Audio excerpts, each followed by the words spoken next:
In the long series of the things that I wish I knew before, there are this secret about skin tone that I'm going to talk about. If you think about it, the skin is a pretty complex color. For the longest time, I wished that skin could look like this. How come our skin doesn't look like that? Today, I want to talk about some fundamental principles that I've learned over the years that are absolutely crucial if you want to understand how to create the variety in the skin that can turn it into something that looks more realistic. This is a pretty basic color profile that would suit most skin types. The skin is actually an orange, but obviously this orange is way too chromatic. We have to drop the chroma. The chroma is represented here on this y-axis.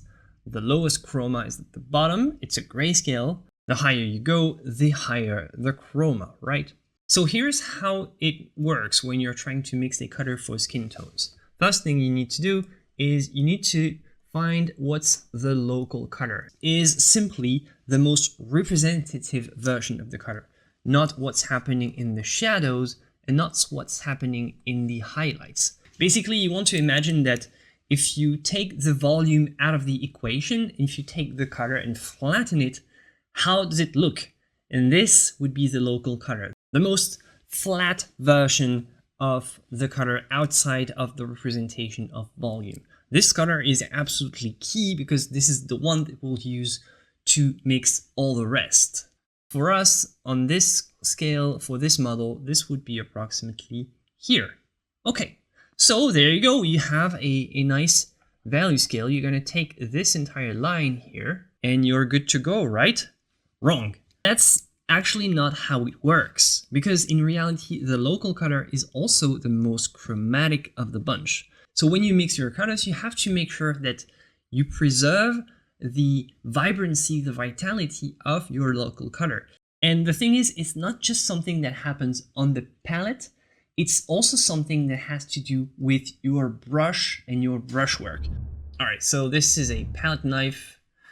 The more you use your palette knife and the more you disturb your color, the more you mix, the more you incorporate, the more you brush it off on the canvas, the more you disturb the color and the more you refuse to leave it alone, and the more it will sink down in terms of chromatic impact.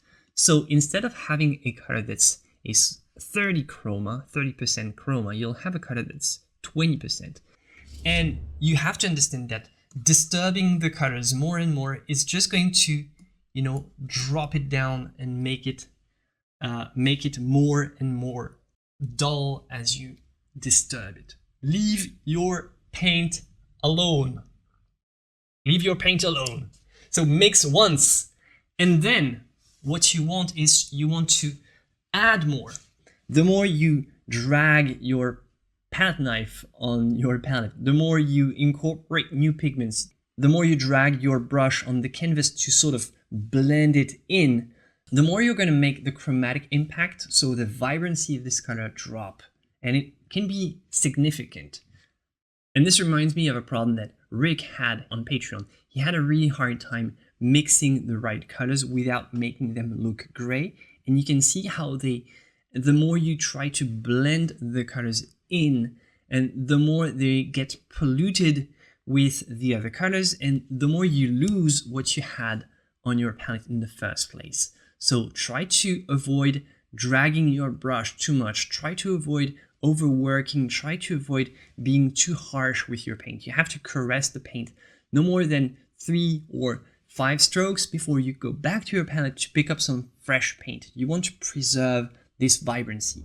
And this is what we tried to do with this painting study, by the way. We tried to preserve the vibrancy, the freshness of the brush strokes. And when I say we, I mean we, the community, because it's a new concept that I'm starting that's going to involve this YouTube channel, Discord, and also my Patreon, where each week we work together on 2 assignments, one painting assignment and a drawing assignment. The painting is on Tuesday, the drawing assignment is on Friday, and the idea is to work together. So I make the live streams out of them, I make YouTube videos out of them, And you can also participate and you can follow along. You just have to download the assignment plate and then you can post your results in the Discord. You can even ask for help. So this is our first assignment. It's absolutely awesome. There are 3 levels of difficulty. So if you want to participate, you'll find all the information in the description. It's absolutely free, so you're welcome to join. So back to what we were talking about. So far we have 2 very important things to remember. One is avoid to mix a flat line value scale. And the second one is simply leave your paint alone. Otherwise, the chroma will simply sink in and drop down, and you're going to have something very muddy, very dull. But there is actually a third fundamental principle that this assignment plate shows really well. And you can really zoom in, like they are really high quality pictures. And you can zoom in and you get to see the brushwork of the artist with pure accent. That's the key with skin tones. The skin needs those accents. And right here, you can see the artist has almost worked with pure. I think this might be alizarin crimson or some type of carmine red. It's also visible here. It's an almost pure brushstroke. And you see how conservative it is in how many strokes are applied. And that's the point of an accent. The thing is, if you make an accent with your paintbrush, you don't want to blend it in. You want to preserve it because it's an accent. It's supposed to pop. It's supposed to give this fresh, vibrant touch. If you blend it in, like right here, I'm using a blending tool, you'll see the vibrancy will disappear. It's the same thing here.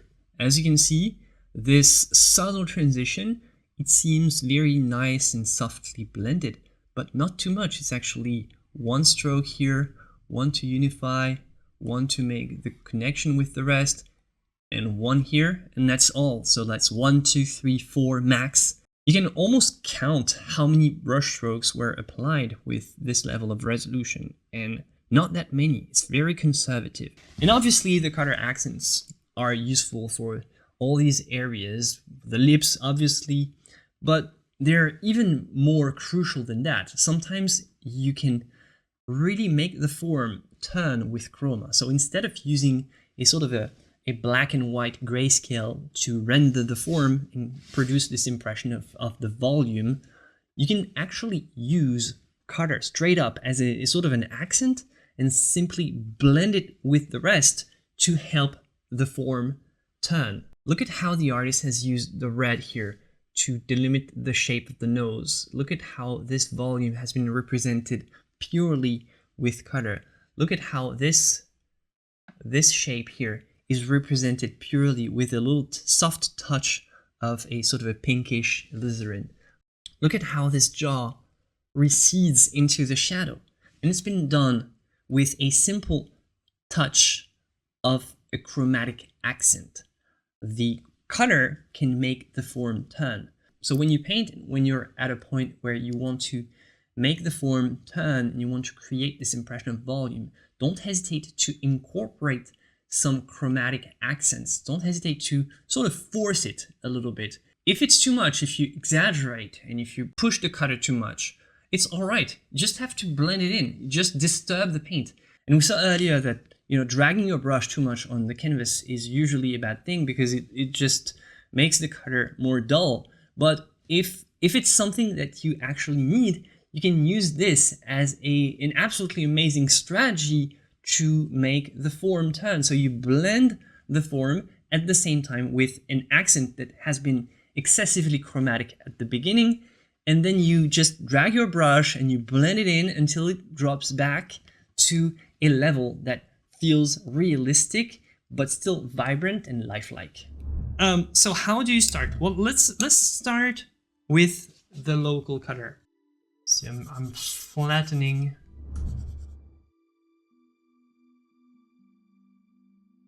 And it doesn't feel weird, right?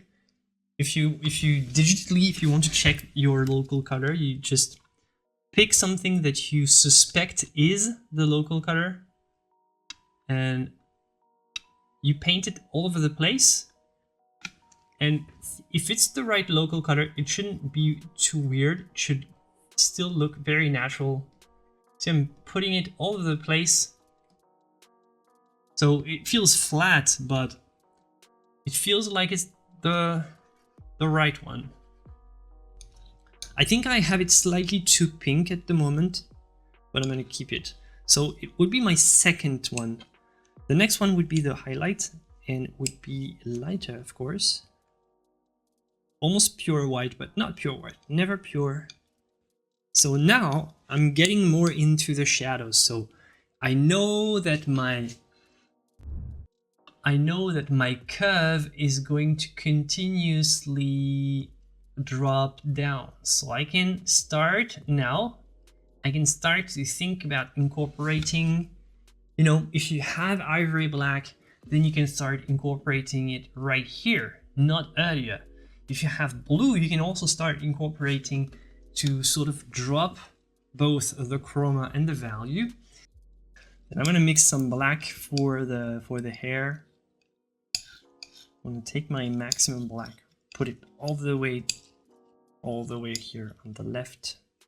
There we are. So this would be 1, 2, 3, 4, 5, 6, 7, 8, 9. Oh gosh.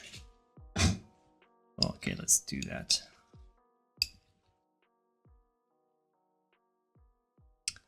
And pure black and 10. Bam. Okay, 10 gradation value scaled. So this would be level 1. If you do the assignment and you do level 1, there you go. Find the local color would be this one or this one, depending. This one for the neck, this one maybe for the face. And that's what you do, right? The only problem is, though, this kind of technique can get messy. So if you're not really sure about what you're doing, how long will it take you? I would love to know. I would love to know. I would love to finish it here, like before we reach the 4-hour limit. It should be quick. Like, I know the artists, like you can see, you can get if you get the assignment plate. I'm pretty sure that if you're smart, you can count the number of strokes. Like, they're very visible, and there are not that many strokes that have been applied by this painter. So it's very organic, very spontaneous. So shouldn't take too long if you want to follow the spirit of the original. It shouldn't really take long. Yeah, it's not just bold. It's, you know, the thing is, you can start an area too chromatic, because you know that the more you retouch, the more you blend, the more you do edges, and like this orange will completely disappear if I start working around this area and, you know, work on the edges and all. Like, look at this, what I'm doing here. Look at the orange is almost completely gone now, and you have something very brown, way more dull, and the almost pure orange pink that I've used before, it's almost done already. Like, we neutralized it. If you're doing this and you're not controlling it, your colors end up being muddy in the end. If you're doing it and you know about it, you can use this at your advantage. Make some pretty cool transitions.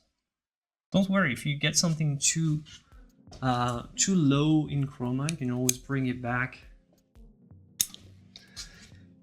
For example, right here for the eye, there's a very strong pinkish tone in the eye, so I'm gonna work out the entire shape of the eye with just pink, pure. I'm gonna take some burnt sienna, some pink, and I'm gonna do that. Do you do master studies? That's what we are. We do master studies together. So join the.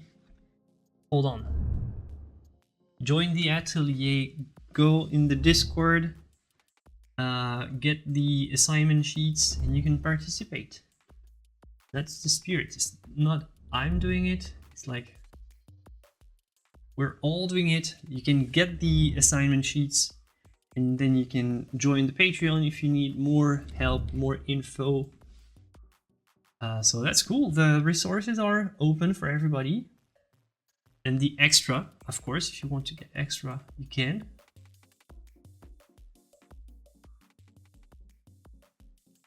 But the resources are mainly here for everyone. All right, I left the mouth for the end, as you noted, because this is where really there's a lot to learn about shaping with cutter.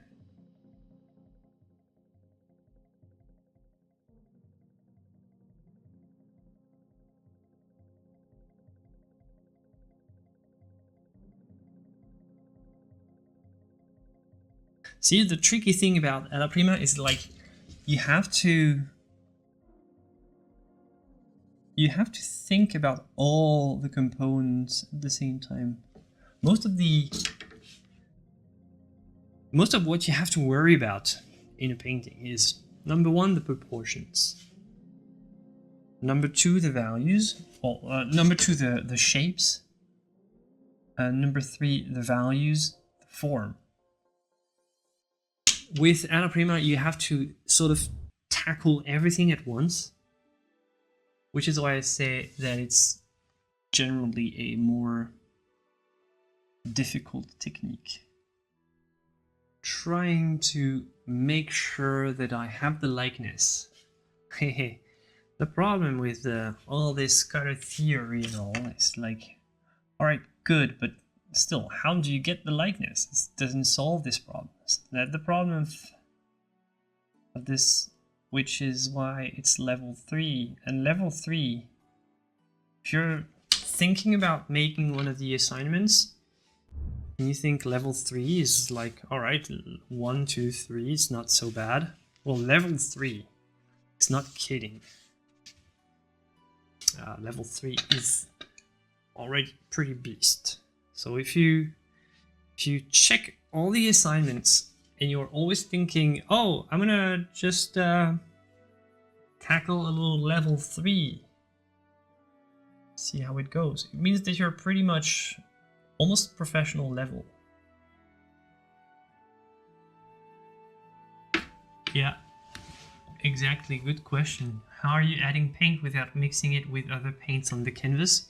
You do that by brushing sparingly. It's like your peanut butter and jelly. If you just lightly spread the jelly, it will not create a sort of a weird mix of the two. But if you constantly, drag the jelly on the toast and on the peanut butter, it will eventually merge and create a sort of a big mess. Just think about it. Just lightly. You need to lightly press so that you don't dig into the previous layer. Think about the previous paint as the peanut butter and the new as the jelly. You want to keep the color of the jelly, you have to press lightly. Yeah, paint needs to be stiff, relatively stiff. Not too much, but be nice like you're actually touching skin. Huh. Nice. Like this analogy. Smarter than my jelly.